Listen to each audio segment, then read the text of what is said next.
मेरे चैनल पर आपका स्वागत, अभिनंदन और वंदन। जैसा कि आपको पता है कि अभी 10 अगस्त को एचपीएससी ने अपना हिंदी का एग्ज़ाम कराया है, जो कि पहले कैंसल हो गया था, उसको रिकंडक्ट कराया है। उसमें कुछ प्रश्न ऐसे बन पड़ते हैं, जो आपत्ति योग्य हैं। आज मैं उन्हीं प्रश्नों को लेकर यहाँ पर उपस्थित हुई हूँ ताकि आपको प्रूफ़ के साथ में प्रामाणिकता के आधार पर उनका सही उत्तर पता चले, ताकि आप अपना क्लेम प्रामाणिकता के साथ में दर्ज करा सकें। तो आज कुछ प्रश्न 6 से 7 और 7 से 8 प्रश्न हैं, जिन पर आपत्ति दर्ज कराने योग्य है। तो उन्हीं प्रश्नों को हम देखेंगे। कुछ प्रश्न प्रूफ़ के साथ में उपस्थित हैं, कुछ प्रश्न डाउट में हैं, उनके प्रूफ़ नहीं मिल रहे हैं। तो हम बाद में देखेंगे कि कौन-कौन से प्रश्न हमें आपत्ति दर्ज कराना चाहिए। चलिए देखते हैं, सबसे पहला जो प्रश्न है ये जो सीरीज़ है, ये जो पेपर है जिससे मैं आपको प्रश्न बता रही हूँ, ये सीरीज़ सी है। आप प्रश्न मिलाइएगा। मैला आंचल से एक प्रश्न था कि कालीचरण कहता है, जाति बहुत बड़ी चीज़ है। दूसरा था, जुलूस में रथी जुलूस में रथी को कंधा, कंधा मतलब कंधा यहाँ पे है। पहले तो टाइपिंग एरर है और फिर उसके बाद में खिलावन देता है, ये लिखा है। कंधा कौन देता है जुलूस में? खिलावन देता है। कायस्थ टोली को मेरीगंज के लोग मालिक टोला कहते थे, बिल्कुल सही है। यादव टोली को गोअर टोली कहा जाता था, बिल्कुल सही है। देखिए, इस बार का जो पैटर्न था एग्ज़ाम का, उसमें ये नहीं था कि आपको 2-4 आ रहे हैं तो आप सही उत्तर की तरफ पहुंच जाते हैं, बल्कि आपको चारों विकल्प अगर आते हैं तभी आप पहुंच सकते हैं। बहुत ट्रिकी एग्ज़ाम था। क्वेश्चन बहुत ऐसा लग रहा था कि बहुत ही फ़ैमिलियर टाइप के हैं, हमारे हैं और हमने उनको पढ़ रखा है, देख रखा है। लेकिन जो उत्तर थे, जो ऑप्शन थे, वो थोड़ा-सा ट्रिकी थे। तो इस वजह से बहुत से बच्चों का बहुत सारा आता हुआ भी गलत हुआ है। तो चलिए देखते हैं, इसमें जो पहला सही है वो कालीचरण कहता है, ये गलत है। और ये वाला भी गलत है कि जुलूस में रथी को कंधा खिलावन देता है, बल्कि 19वां प्रकरण है इसमें, उसमें बताया है कि बालदेव कंधा देता है, ना कि खिलावन देता है। तो ये भी हमारा गलत हो गया और ये सही है और ये सही है। इस आधार पर हमारा जो प्रश्न का उत्तर सही है वो ये है, लेकिन आयोग ने जो माना है वो ये माना है। उसने दूसरा, इसको जो जुलूस में रथी को कंधा खिलावन देता है, इसको भी सही मान लिया है, जो कि गलत है। और हमारा आंसर होगा ये, आयोग ने ये माना है, इसलिए हम इस प्रश्न पर आपत्ति दर्ज करा सकते हैं 100%। अब मैं प्रूफ आपको दिखाती हूँ कि ये कहाँ से लिया गया है। ये मैला आंचल का पेज है और यहाँ पर देखिए लिखा हुआ है कि दूसरे पहर जुलूस निकलता है, बांस की एक रथी बनाकर राजई की गई, लाल हरे पीले कागज़ों से एक और बालदेव जी ने कंधा दिया। दूसरी ओर सुमिरत दास ने, जिभेसर मोची ने, सकलदीप ने, खिलावन यादव नहीं आया है। सकलदीप को बहुत समझाया। देखिए, खिलावन यादव आया ही नहीं था तो उसने कंधा क्यों दिया?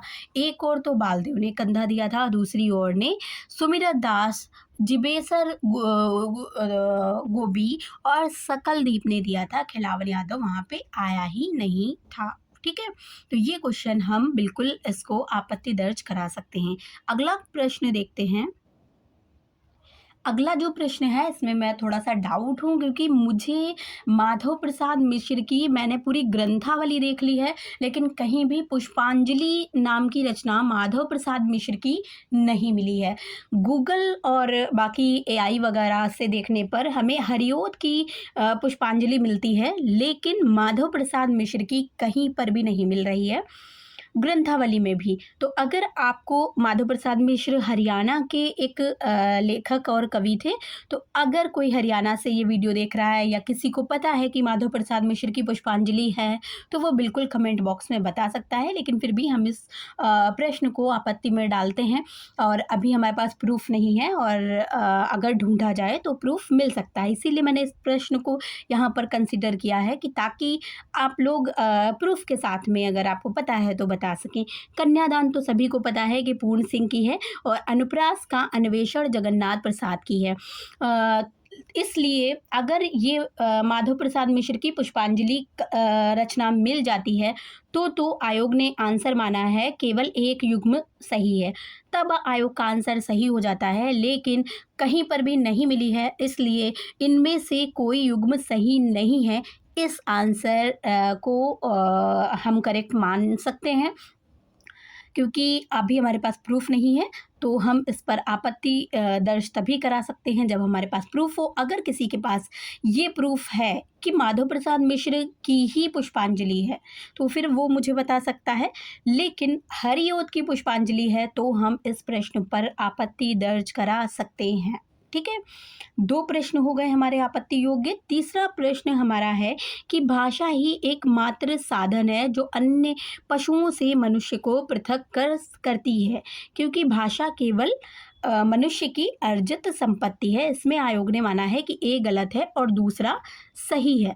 जबकि अगर आप भाषा विज्ञान पढ़ते हैं तो हम भाषा विज्ञान के आधार पर प्रश्न बन रहा है। ठीक है, समाज के आधार पर नहीं बन रहा है, साहित्य के आधार पर नहीं, बल्कि भाषा विज्ञान के आधार पर बन रहा है।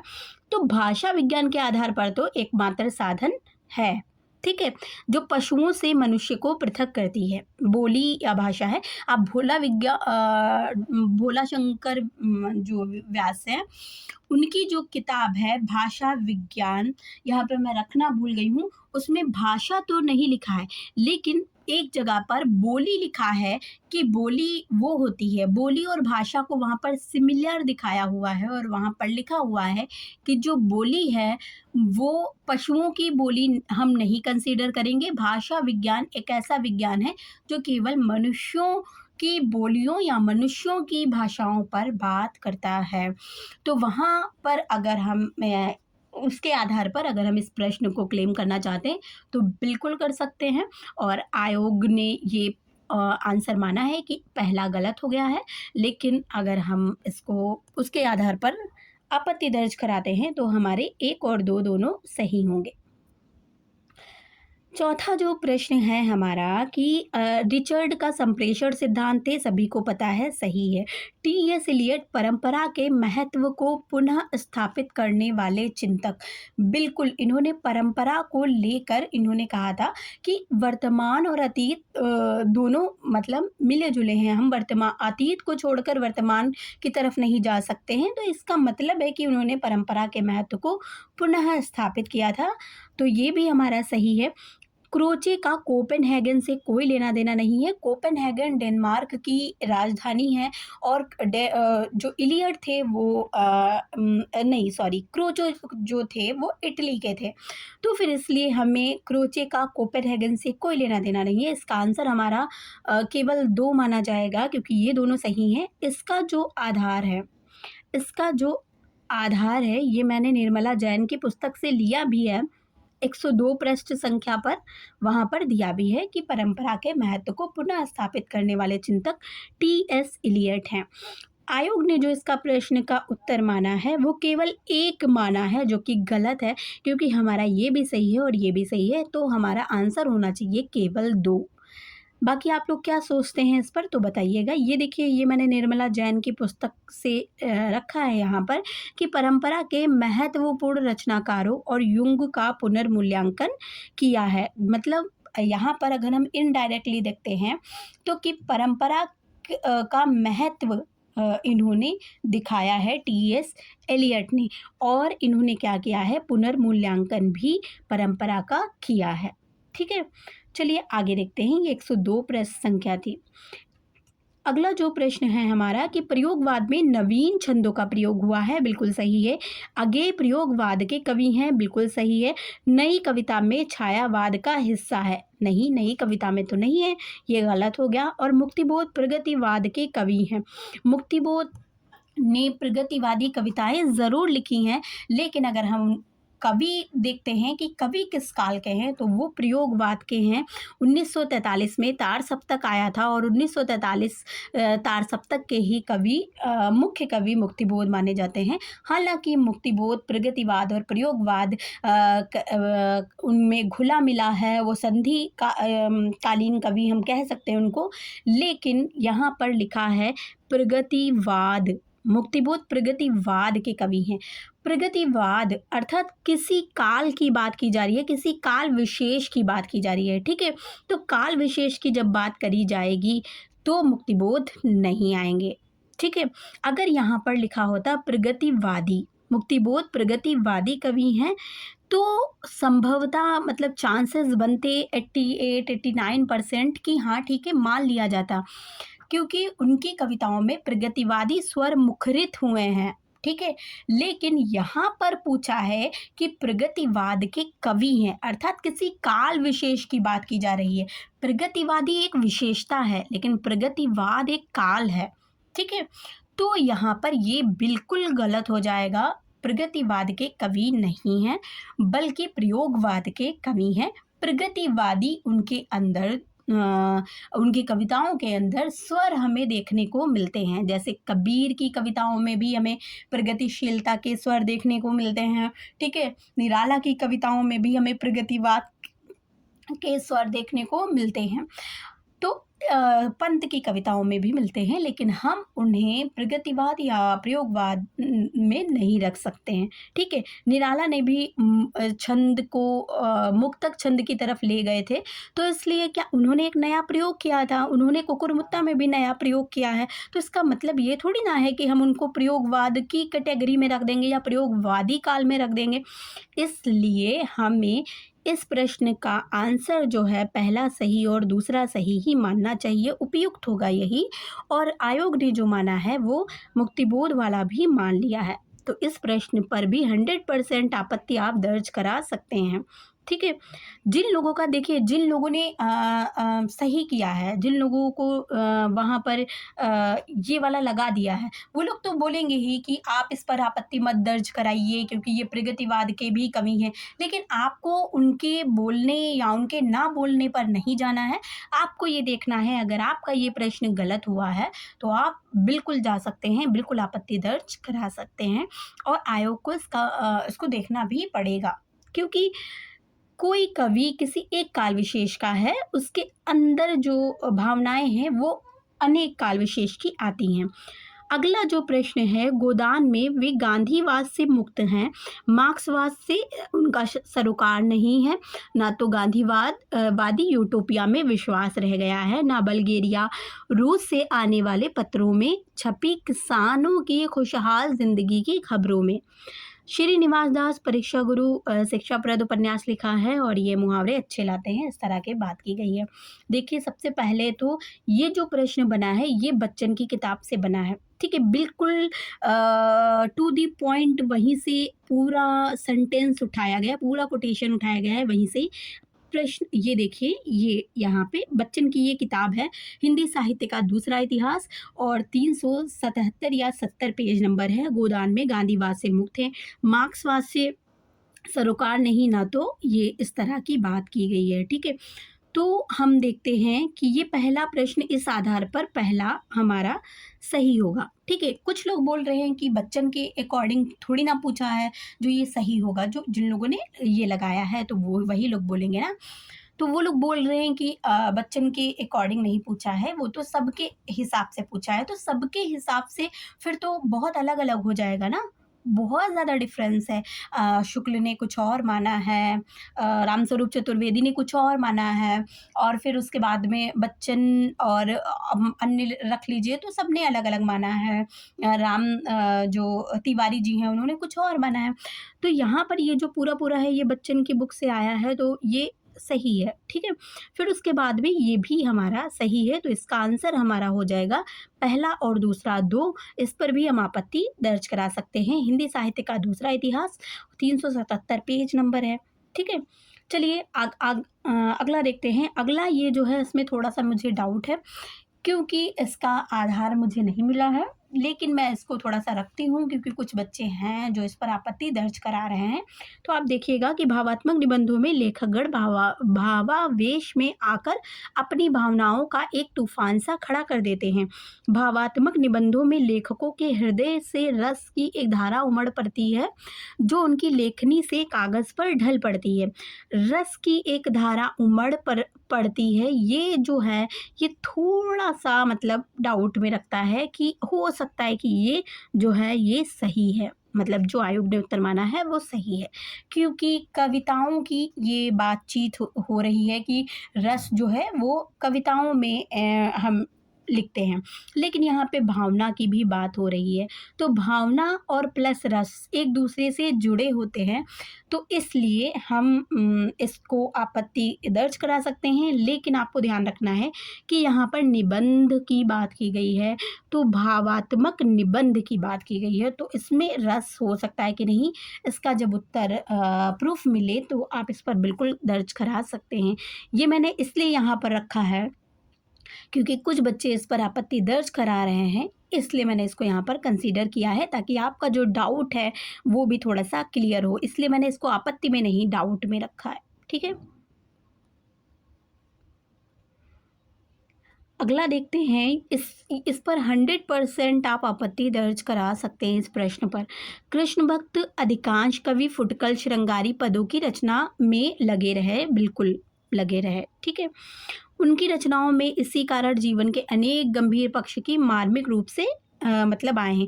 जीवन के गंभीर पक्ष नहीं आए, बल्कि वो जीवन से जुड़े ही नहीं थे।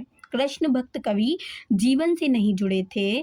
उनके जो काव्य हैं उनमें जीवन के गंभीर पक्ष नहीं आए हैं। ये आचार्य रामचंद्र शुक्ल की किताब में आपको देखने को मिलेगा। तो इसका नहीं, हाँ, ये वाला मतलब गंभीर पक्ष नहीं आया है, तो पहला सही है और दूसरा गलत है। लेकिन आयोग ने जो माना है वो पहला और दूसरा दोनों गलत माना है, ठीक है। देखिए ज़्यादातर कृष्ण भक्त कवि फुटकल रचनाएं लिख रहे थे, तो ये हमें बच्चन की किताब में मिल जाएगा। बच्चन की नहीं, आचार्य रामचंद्र शुक्ल की। ये देखिए आप,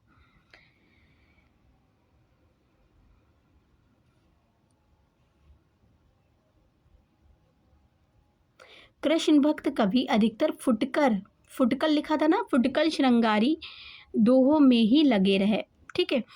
उनकी रचनाओं में ना तो जीवन के अनेक गंभीर पक्षों के मार्मिक रूप से स्फुरित हुआ, ना अनेक रूपता आई है, ठीक है। गंभीर पक्ष नहीं आए हैं और फुटकल श्रृंगारी रचनाओं में लगे रहे हैं। तो यहाँ पर जो प्रश्न हमारा बन रहा है क्या है कि फुटकल श्रृंगारी पदों में लगे रहे हैं, बिल्कुल सही है।